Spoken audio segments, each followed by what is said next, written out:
ശ്രീലങ്കയിൽ നിന്ന് ഇന്ത്യയിലേക്ക് അഭയാർത്ഥി പ്രവാഹം ഉണ്ടാകില്ലെന്ന് ശ്രീലങ്കൻ വിദേശകാര്യ സഹമന്ത്രി തകൾക സൂര്യ 24-നോട് പറഞ്ഞു. ഒരു ചെറിയ സംഘം മാത്രമാണ് ശ്രീലങ്കൻ അതിർത്തി കടന്ന് ഇന്ത്യയിലെത്തിയത്. കൂടുതൽ പേർ രാജ്യം വിട്ട് മറ്റൊരു സ്ഥലത്തേക്ക് പോകില്ല എന്നും ഇന്ത്യക്ക് ഇക്കാര്യത്തിൽ ആശങ്ക വേണ്ടെന്നും ശ്രീലങ്കൻ വിദേശകാര്യ സഹമന്ത്രി വ്യക്തമാക്കി. 24 എക്സ്ക്ലൂസീവ്. ശ്രീലങ്കയുടെ വിദേശകാര്യ സഹമന്ത്രി തകൾക ബാലസൂരിയാണ് നമ്മളോട് ചേരുന്നത്. Sir, what is the actual issue Sri Lanka is facing, and what are you expecting from India and other countries? At the moment, we are facing a foreign exchange crisis issue. Mainly, we have had a lot of pressure on our external sector, primarily because during the COVID period, we lost about 13 billion, which we otherwise would have got through tourist receipts. And in addition, there was about 200,000 odd workers who used to work in the Middle East returned back to Sri Lanka. So the main issue which we are facing is the dollar issue at the moment, and we feel that with our bilateral partners, we should be able to overcome this situation.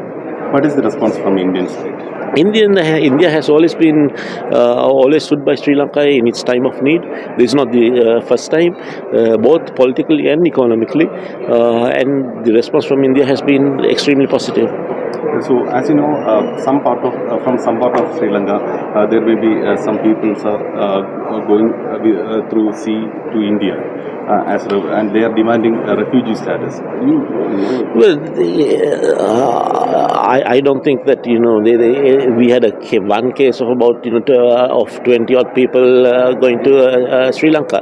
So I don't think one solo doesn't make a summer. So I don't think there should be a judgment on saying that the people are fleeing Sri Lanka to get to India. I don't think that's the situation at all. And I certainly think that once the economic fundamentals are back on track, it is certainly no Sri Lankans would want to flee to India. They are demanding they need refugee status. So what about the Sri Lankan government? You are for this their application of they need refugee status. What is your response to that? No, I mean, different countries, the different people. I think a lot of Indians go to Europe and ask for refugee status too. So, but that doesn't warrant that the situation in India is awful, and then everybody should be moving to Europe. So that is. That is something which you would have to ask the people who flee the Sri Lanka.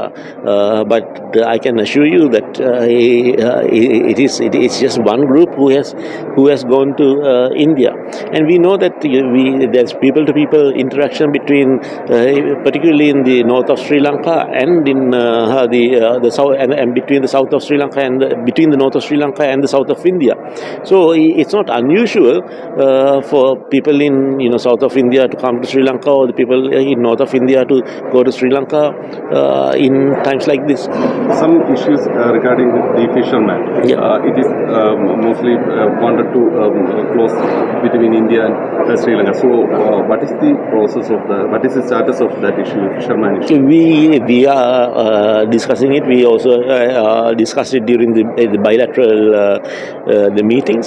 But I think in 1957, when Nehru visited Sri Lanka, one of the topics that was on the agenda also was the fishermen issue. So since we can see since 1950s, this issue has been going forward. But what we stress the Indian government is that these are poor people in the north whose lives has been affected for 30 years by the war, and they are just trying to get the feet off ground, and by poaching, by Indian fishermen coming and poaching in their waters, that would only aggravate their situation, and that will not help them to uplift themselves from poverty. So, thank you, sir. Thank you. ശ്രീലങ്കയുടെ വിദേശകാര്യ സഹമന്ത്രി തകൾക ബാലസൂരിയാണ് നമ്മളോട് സംസാരിച്ചത്. ഇപ്പോഴത്തെ സാഹചര്യത്തിൽ നടന്ന അല്ലെങ്കിൽ ഇവിടെ നിന്ന് അങ്ങോട്ടേക്ക് പോയ ഇത് വളരെ ചെറിയൊരു ഗ്രൂപ്പ് മാത്രമാണ്. അവിടെ ഒരു അഭയാർത്ഥി സ്റ്റാറ്റസിൻ്റെ അടക്കമുള്ള കാര്യങ്ങളിൽ അത്തരത്തിലുള്ള ഇടപെടലിൻ്റെ ആവശ്യമില്ല എന്നുള്ളതാണ് ശ്രീലങ്ക പറയുന്നത്. ഇതുമായി ബന്ധപ്പെട്ടിട്ടുള്ള വിഷയത്തിൽ വളരെ ശക്തമായിട്ടുള്ള ശ്രദ്ധ ശ്രീലങ്കയുടെ ഭാഗത്ത് നിന്ന് ഉണ്ടാകുമെന്നും വിദേശകാര്യ സഹമന്ത്രി വ്യക്തമാക്കുന്നു. കൊളംബോയിൽ നിന്നും ആർ രാധാകൃഷ്ണൻ, 24.